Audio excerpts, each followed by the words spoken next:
সাইদি সাহেব 1980 সালে বলেছিলেন, আপনারা আল্লামা নাসিরউদ্দিন আলবানীর সালাতের বই থেকে সালাত পড়েন। পড়েছেন? আপনি পড়েছেন? কেন কানের মধ্যে ঢোকেনি তখন? তো মুজাফফর বিন মুহসিনের বইয়ের জন্য সাইদি সাহেব চিঠি লিখেছেন, এই জন্য উযু নষ্ট হয়ে গেল আপনার।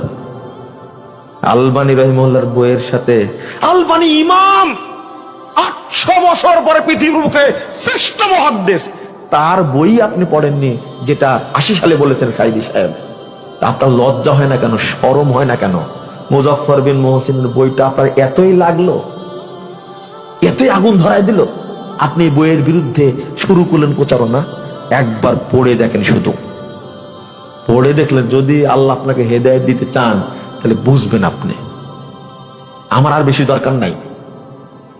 আপনি গালিগালাজ করেন, সবাই করেন, কিন্তু সাইদি সাহেব এক পাল্লায় আর সমস্ত বেদাতি কাঠ বললে এক পাল্লায় হবে একরকম। হ্যাঁ, এই শরমটা অন্তত করেন।